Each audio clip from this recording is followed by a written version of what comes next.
What's good, everybody? Welcome back to the channel. Welcome back to another video, man. So today we are reacting to disturbing interviews with serial killers. You feel me? If you got any other videos you want me to react to, man, comment them down below. I will definitely get to them. And like and subscribe. It's free, bro. We on the road to 4,000 subscribers, bro. I really Why do you want to be executed? Let's get into this, man. I have to be. Because I will kill again. Do you have any comprehension of the suffering that you brought the families of the people that you killed? I don't have any remorse. Damn. These are some of the most dangerous killers who ever lived. Get ready as we delve into the darkest corners of the human psyche. In this video of disturbing interviews with serial killers, we explore the twisted minds of some of the... I said it looked just like that nigga, but because that's him. But I'm saying like that's the Night Stalker because the actor that plays him literally looks just like him. That's the most notorious murderers in history. Brace yourself for a journey into the depths of depravity as we uncover the shocking confessions and disturbing revelations from these cold-blooded killers. And it's so sick because women still wanted them. And that's why you killed them. Right. They still throw their panties. Right. Not because I was angry with them, not because I hated them, but because I wanted to keep them with me. First, we will delve into the twisted mind of one of the most infamous murderers in history, Jeffrey Dahmer, also known as the Milwaukee Cannibal. As the interview begins, we are immediately struck by Dahmer's intelligence and articulation. Dahmer starts by revealing the obsessive desires and thoughts that consumed him. He explains that he was driven by an insatiable need to control and possess his victims permanently. In an attempt to understand his actions, Dahmer also admits that he still feels the old compulsions and urges. Do you still feel those same urges? Do you still feel that compulsion, that obsession? I wish I could say that it just left completely, but no, there are times when I still do have the old compulsions. It is clear that Dahmer's disturbing behavior began long before his killing spree. He had a history of arrests for indecent exposure, disorderly conduct, and even fondling a 13-year-old boy. It's a process. It doesn't happen overnight. When you depersonalize another person and view them as just an object for pleasure instead of a living, breathing human being. In 1978, at the age of 18, Dahmer committed his first murder. His victim was Stephen Hicks, a hitchhiker whom Dahmer lured to his parents' home under the guise of offering him a place to stay. Dahmer's method of murder would become a chilling pattern. He would lure his victims, often young men, to his apartment or hotel room, promising them money or a place to stay. Once there, he would drug them, rendering them helpless and vulnerable to his sadistic desires. When you killed these men, afterwards, were you repulsed? Every month, this Airbnb pays me about $2,700 in semi-passive income. Now, here's the thing. I need YouTube Premium, bro. God damn. These ads be killing me. Were you upset? No, at the time, it was almost addictive. It was almost a high for sure. A surge of energy. After killing his victims, Dahmer would engage in acts of necrophilia. He would violate their lifeless bodies, indulging in his darkest fantasies. But Dahmer's depravity didn't end there. Dahmer admits to photographing his victims, capturing their appearance and physical beauty. It was my way of remembering their appearance, their physical beauty. I also wanted to keep if I couldn't keep them there with me whole, at least I felt that I could keep their skeletons. It wasn't until July 22nd, 1991, that Dahmer's reign of terror would end. One of his intended victims, Tracy Edwards, managed to escape from Dahmer's clutches. Edwards flagged down 2 police officers, leading them to Dahmer's apartment. What they discovered inside was a house of horrors. Dahmer was arrested and charged with multiple counts of murder. He was convicted of 15 of the 16 homicides he committed in Wisconsin and sentenced to life imprisonment. The judge handed down a staggering total of 957 years in prison. But Dahmer's story doesn't end there. In November 1994, just 2 years. And y'all realize the police, they went to the police and the police did not believe him. He knew what to do. He knew what kind of neighborhood to live in. He knew. Like she said, he came in very articulated, very smart. Cause he knew that nigga wasn't stupid. How you think he went from getting away with shit from 1978 to 1991? insane, bro. That's insane. Into his sentence, he met a gruesome fate. He And was the beaten to police death ain't by a shit. fellow inmate, Christopher Scarver, in the Columbia Correctional Institution. Shout out to Richard Christopher Ramirez. Scarver. To being evil, Richard? We are all evil in some form or another, are we not? Because he claimed he was possessed by the devil or made a deal with the devil or some shit or like Yes, that. I am evil. Not 100%, but I am evil. Born on February 29th, 1960, Richard Ramirez's childhood was marred by a series of disturbing events that would shape his dark path. Growing up in a poverty-stricken neighborhood, Ramirez was exposed to a harsh reality from an early age. A serial killer comes about by circumstances and like a recipe: poverty, drugs, child abuse. These things, contribute to a person's frustration and anger. Ramirez's criminal tendencies began to manifest during his teenage years. He started stealing and engaging in petty crimes, giving a glimpse into the darkness that lay within him. As Richard Ramirez's dark desires consumed him, he embarked on a reign of terror that would grip Los Angeles in fear. From June 1984 to August 1985, Ramirez unleashed a series of sadistic and brutal killings that shocked even the most seasoned detectives. Strangulation, beating, and sexual assault were just a few of the sadistic acts Ramirez committed. Ramirez's motive for killing was simply to kill. He was a predator driven by a dark and insatiable urge to inflict pain and death due to his frustration. To a person's frustration and anger, and at some point in life, he explodes. Richard Ramirez's reign of terror eventually came to an end when he was captured by a group of residents who recognized him and handed him over to the police. What followed was one of America's most notorious courtroom dramas. As the trial unfolded, shocking details emerged about Ramirez's fascination with Satanism. Ramirez, however, claimed the world had been fed lies about him. What do you want the world to know about you? The world has been fed many lies about me. I have read very few truths. Despite his conviction, Ramirez showed no concern for his own fate. He made it clear that he did not care about himself or the consequences of his actions. Why Hell on no, earth he pulled up to would you have court hurt with those some people? shades on, bro. No, Why he did you ain't kill give a those fuck. people? No comments. No comments. I cannot answer that at this time. At some point, he even tried to compare his act to that of the government. In the end, Ramirez was sentenced to death in California's gas chamber, and he died while still on death row. Damn. Aileen gas Wuornos. chamber? All they were was shot and left. If it was a horrendous crime, why didn't I shoot them between the eyes, cut their penis off, stick it in their mouth, do all kinds of gross stuff? All they were was shot and left. Next, we bring you face to face with Aileen Wuornos, one of the most fearsome female serial killers in history. From a young age, Wuornos experienced a troubled upbringing marked by abuse and abandonment that would shape her into the person she would become. I hate those male... God. I hate those male cops. Real bad, because they're dirtballs. The cops, the judges, lawyers, they're all male. By the time Aileen reached her teenage She not years, lying she had about that, become a y'all. rebellious and Well, at troubled least young back in woman. those She ran away times. from foster homes, seeking White solace in the males. streets. It was during this time that she turned to prostitution as a means of Our man works I hate alone. these He never ads, looks the bro. same way twice. He's an Go ahead and of survival. As Aileen Wuornos descended Like and further into the subscribe, depths y'all. of her Like and troubled subscribe. psyche, It's the dark free. It's woods of free. Florida's highways became the setting for her chilling Like and killing spree. subscribe. The I unsuspecting appreciate men who crossed her path would soon become victims of her twisted rage. It was during this killing spree that Aileen met Tyria Moore, a woman who would become her lover and partner in crime. It was Tyria who would Freaky. ultimately betray her to the police, eliciting a confession that would unravel the horrifying truth. In the end, Aileen Wuornos was arrested and tried. Maybe you were just born bad.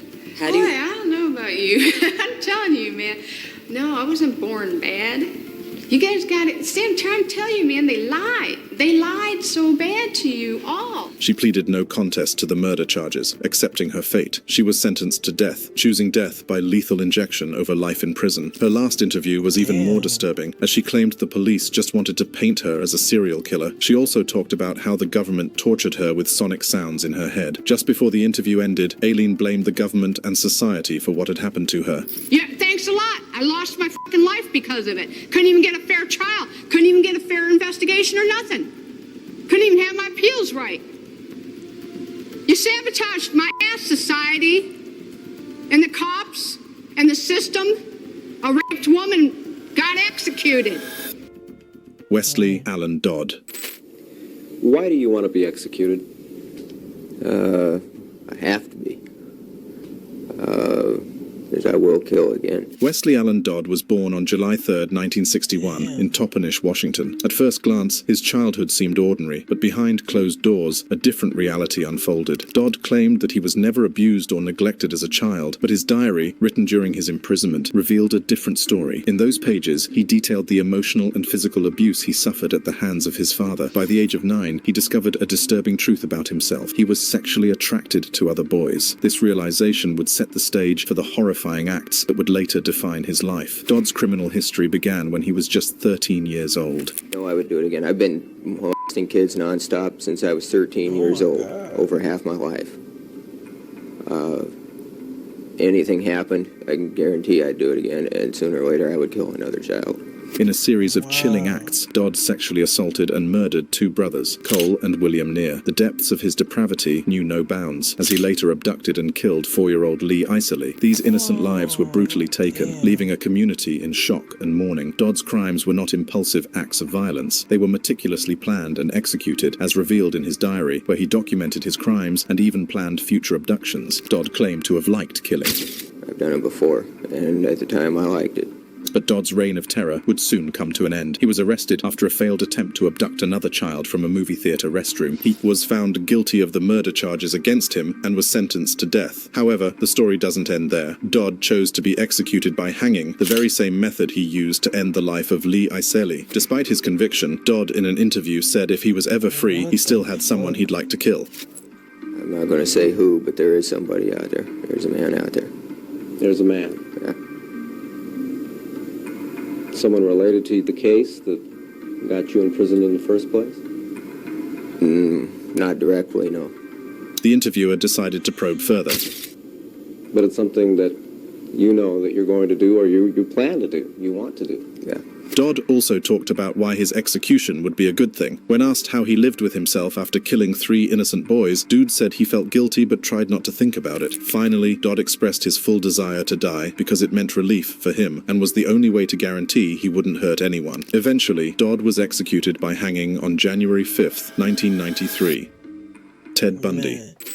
Because motherfuckers really think, like, it's easy to live with shit like that. Like, you would have some serial killers who, I'm talking about, they hardcore, like, they don't give a fuck, they don't care, like, no soul, no heart, nothing, you feel me?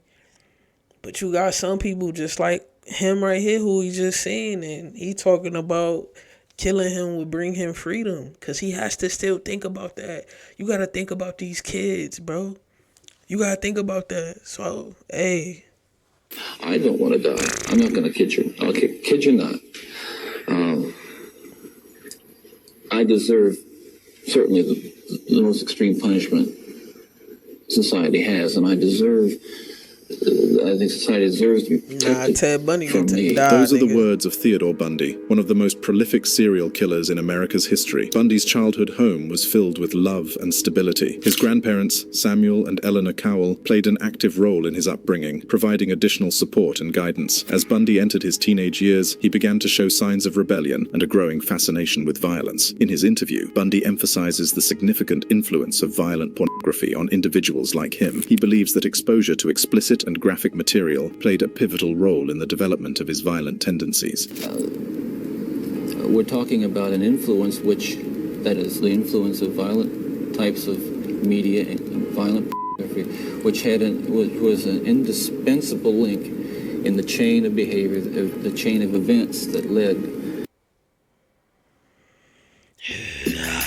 Are you a Roblox fanatic?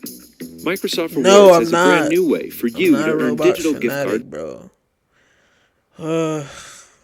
Like and subscribe. Like and To the subscribe. behaviors, to the assaults, Like to and the murders subscribe. and what. Over time, Bundy would go on to commit over 30 murders, yet he claimed he was innocent when he was newly apprehended. Salt Lake, when you were extradited, you issued a statement saying you feel that everything will turn out right, that you are innocent. Do you still feel that? Yeah, more than ever.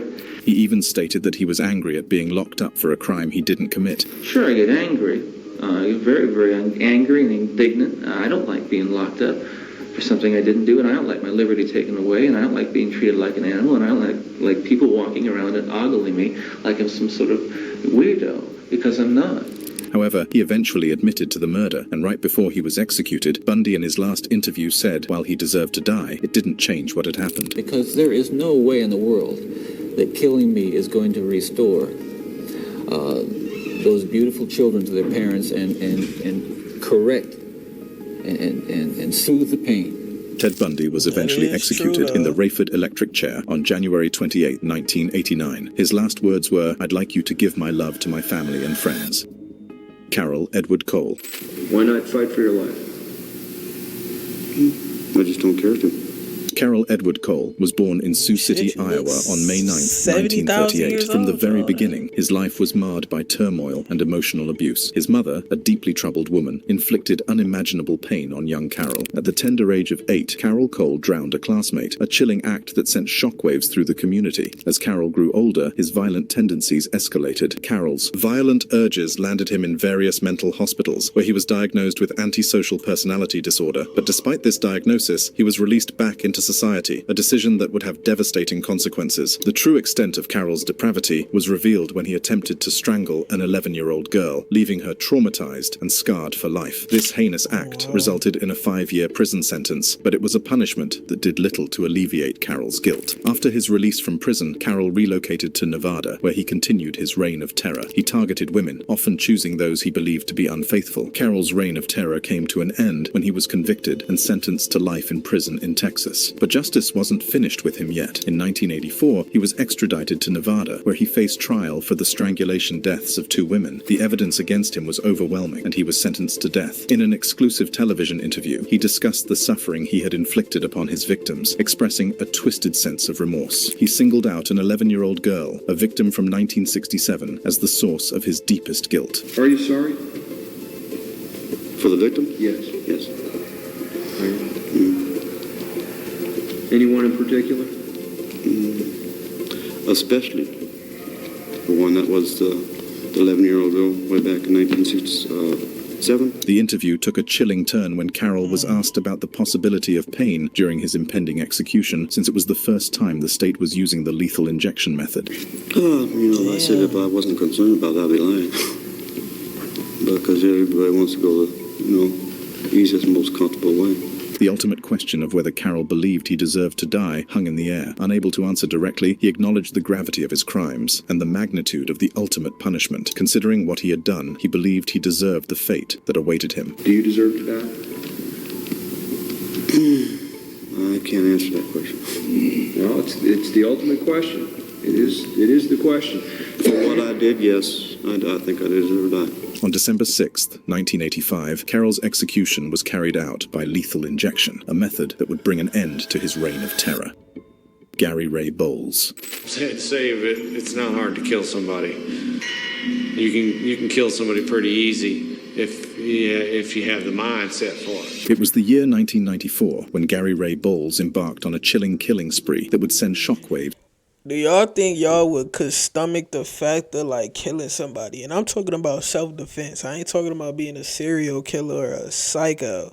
I'm talking about like self-defense. Somebody broke in your house, you got a gun, whoop. You know what I'm saying? Are you taking that kill shot or what? I feel like me personally, I am. I don't see myself just killing somebody just because I got a gun. Somebody said something to me, now I gotta go kill him. Like that's childish in my opinion. I'm not about to kill somebody over some words. But if you break in my house, if you cause me bodily harm, if I see you causing my family bodily harm, like you something crazy like this, like You trying to kidnap my nephews or some shit like that and I see you, nigga, you get shot. And it's gonna be a shot to wound you. But if you die in the midst of me shooting you, then hey, rest in peace, my nigga. But don't fuck with me. But let me know. Like and subscribe. Like and subscribe. Through the nation. It all started in the vibrant city of Daytona Beach, Florida, where Bowles met his first victim, John Roberts, at a local bar, who offered him a place to stay. Little did Roberts know that this chance encounter would lead to his untimely demise. According to Bowles, an image showing on Roberts' TV triggered him into murdering the other man. That video triggered a memory that I had blocked out of me being a little kid. The switch went on and, and that was it. And I just snapped. 7 weeks after the chilling murder of John Roberts, Gary Ray Bowles continued his reign of terror, leaving a trail of devastation in his wake. I was on a real adrenaline high. And from there on, it was just downhill. Rage. This time, his sinister path led him to Savannah, Georgia, where he claimed his second victim, Milton Bradley, a World War II veteran. From there, Bowles would go on to murder 6 other men, earning him the nickname I-95 Killer, since most of his victims lived close to the Interstate 95 highway. So it was tight. This close is your brain to, when you're struggling to focus. Michigan and this shit. is your brain. Because the I-95 is like Michigan, right? But getting in the zone and stay. Because that's where I'm from. I'm from Michigan. Highway. When asked how he felt after killing his victims, Bowles had this to say. I don't know. I felt all right, There's not really a way to describe it. You see how all these serial killers' teeth are As the investigation intensified, the true extent of Bowles' depravity began to unravel. His modus operandi became clear, prostituting himself to his victims before unleashing his violent rage upon them. He would beat and strangle his victims, stealing their credit cards as a final act of dominance. For a long time, he managed to elude the authorities and was even added to the FBI's list of the country's 10 most wanted fugitives for his 4 known victims. He was finally arrested on November 22nd, 1994, and was found guilty of 3 counts of murder. Bowles was sentenced to death, and on August 22nd, 2019, he was executed by lethal injection at Florida State Prison in Rayford. Edmund Kemper. I walked up to her bed. She's laying there reading a paperback. Paperback? As many thousands of nights before. So you was watching. And she said, "Oh, I suppose you're going to want to sit up all night and talk now." Shit. And I looked at her, I said, "No." I said, "Good night." And I knew I was going to kill her. Edmund Kemper, also known as the co-ed killer, had a troubled childhood that laid the foundation for his disturbing path. Born on December 18, 1948 in Burbank, California, Kemper's early years were marked by a tumultuous family life. His mother, Clarnell Kemper, was an alcoholic and possibly suffered from borderline personality disorder, which created a toxic environment for young Edmund. The troubled relationship between Kemper and his mother further fueled his violent tendencies. My mother was a sick, angry, hungry, and very sad woman. I hated her. At the age of 15, Kemper's disturbed psyche took a sinister turn. On August 27, 1964, he murdered his grandparents, Maud and Edmund Kemper Sr., in their home. Kemper's motive for the killings remains unclear, but it is believed that his troubled relationship with his grandmother played a significant role. He went to a mental institution after being diagnosed with paranoid schizophrenia, but was released 5 years later. With his newfound freedom, Kemper embarked on a murder spree that spanned over 20 years. His preferred victims were young female hitchhikers and college co-eds, whom he would pick up and lure into his vehicle with his seemingly harmless demeanor. His choice of victims was also heavily influenced by his hatred for his mother. Because that's how, like, it was back in the day. You could just put your thumb out there, ask for a ride, and that's it. You feel me? Hitchhiking was such a big deal. And I'm like, who the fuck is about to just get in a random person car? I ain't gonna lie, I did that shit one time, but let me explain. I was in high school. It was snowing real bad. I had to walk home. I was freezing down to my toes. You know when your toes froze, your whole body froze. So boom, this parent, she had her kid in the car. She was like, "Hey, you need a ride? Like, you good?" Nigga, that could have been the end of my life right there. I said, hell yeah, and I got in the car. But luckily, thank God, she took me home. But you just never know. You feel me? That could have been a plot. That could have been a ploy. She could have been like, "Oh, there's one right there. Let's, you know what I'm saying?" You just never know. But thank God I'm still here today, and she took me straight to the crib. But that was the one and only time I ever in my life got in somebody's car that I did not know. And it was like, at that point, I just didn't care. As long as I was warm, bro. I'm being 100 right now. I got You were involved in the campus because your mother worked there. Yes. But hitchhiking in I was also 2024, involved in almost killing co-eds 2025. because my mother was associated with college work, college co-eds, women, and had a very strong and violently outspoken position on men. Once in his control, Kemper's true sadistic nature would emerge. He would rape, torture, and ultimately murder his victims, fulfilling his twisted fantasies. Kemper's ability to appear normal and non-threatening allowed him to gain the trust of his victims, making his crimes all the more horrifying. I lived as an ordinary person most of my life, even though I was living a parallel and increasingly sick life, other life. One victim let me back in the car. I locked myself out. She opened the door for me. During this reign of terror, Kemper would often dispose of the bodies in remote locations, burying some of the remains in his mother's garden and keeping some as souvenirs. It was only when Kemper reached a breaking point that he decided to turn himself in. Following a heated argument, Kemper decapitated his mother, finally killing her. After murdering his own mother, he felt that the killing had to stop. He was eventually tried, and having been found guilty of the charges against him, was sentenced to life imprisonment. Oscar Ray Bolin. So you're saying you didn't murder these women? Killing your own mama is You didn't murder crazy. Natalie Hawley, Stephanie Collins, Terry Lynn Matthews. No, I didn't know. I'd never seen them, never met them. These are the words of convicted serial killer Oscar Ray Bolin. What makes them even more chilling is his persistent claims of innocence, even when the evidence against him was overwhelming, including the testimonies of 3 family members. Born on January 22, 1962, in Portland, Indiana, Bolin's early life was marred by a troubled childhood. He was subjected to physical and emotional abuse from his parents. As he grew older, his troubled upbringing manifested in a series of brushes with the law, foreshadowing the darkness that lay ahead. It was in Tampa, Florida, where Bolin's true nature would be unleashed. As a young adult, Bolin became a serial killer, targeting and brutally murdering young women. On January 25, 1986, the first murder attributed to Bolin sent shockwaves through the community. Natalie Blanche Holly, a 25-year-old night manager at a local restaurant, was brutally stabbed to death. The brutality of the crime sent a chilling message to the residents of Tampa. A serial killer was on the loose. Months passed, and the body count continued to rise. Stephanie Collins and Terry Lynn Matthews, 2 more young women, fell victim to Bolin's insatiable bloodlust. Bolin's crimes remained unsolved for nearly 4 years, leaving the families of the victims desperate for answers and justice. The Tampa Bay area was gripped by fear as the elusive killer continued to evade capture. It wasn't until 1989 that a breakthrough came, thanks to a tip from the husband of Bolin's ex-wife. This revelation would lead to the unraveling of Bolin's dark secrets and the eventual end to his reign of terror. Witnesses, including Bolin's half-brother and cousin, came forward to testify against him, providing damning evidence that would ultimately seal his fate. Bolin was found guilty and sentenced to death for the murders of Natalie Blanche Holly, Stephanie Collins, and Terry Lynn Matthews. Bolin, however, had made... You know, some family members, bro, they still try to hide shit. I stuttered like a mug, but they still try to hide shit, cover shit up. But it's like, why would you do that? Like, what if this was your daughter? What if this was your niece? What if that was your mama, your grandma? You know what I'm saying? Like, why would you want to cover some shit up like that? And when you married to somebody, you can only hide who you are for so long, bro. I don't care what you think, I don't care if you think you the best secret holder in the world, bro. You can only hold something from somebody for so long, especially you with them every single day. They gonna ask questions, nigga. They gonna ask questions to the point where you ain't answering their questions. They gonna get somebody to follow your ass, hire a PI on your ass. You feel me? But shout out to his family for coming forward, because I promise you, some family members, bro, they be sick as hell and they just let shit happen, which is sad as fuck to me. I will never understand. Retained his innocence ever since. Why? The state's about to kill me, and they think they're getting justice, and I'm like, well, damn, that nigga old as shit now. Old ass nigga. They're just gonna kill somebody else.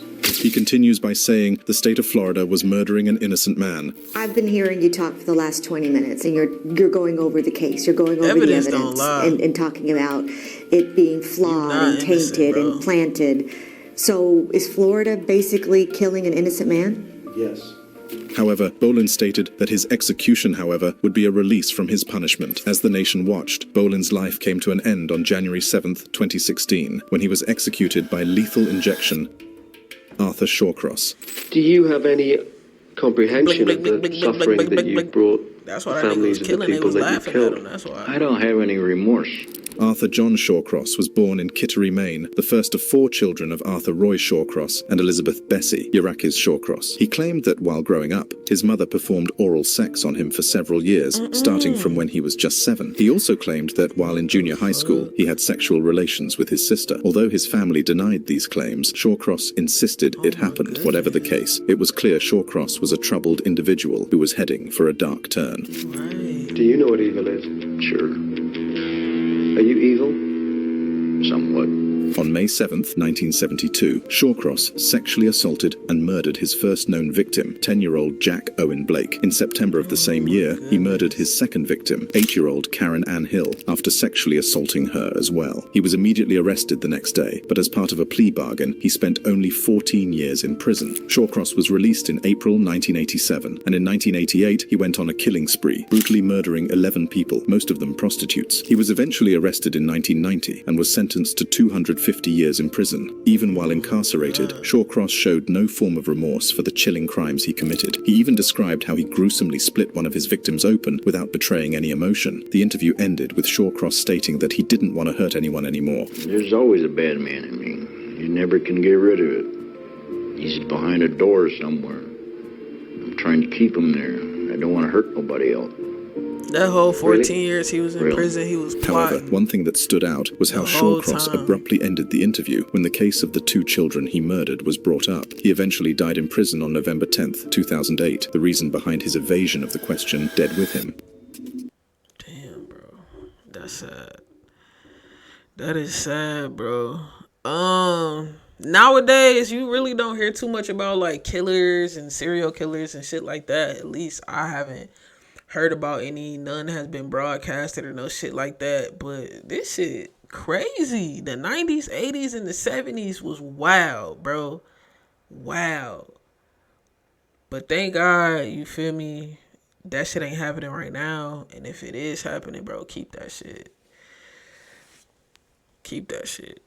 But hey, if y'all enjoyed that, go ahead, like, comment, and subscribe, man. I truly appreciate it. Catch you in my next video. Peace out.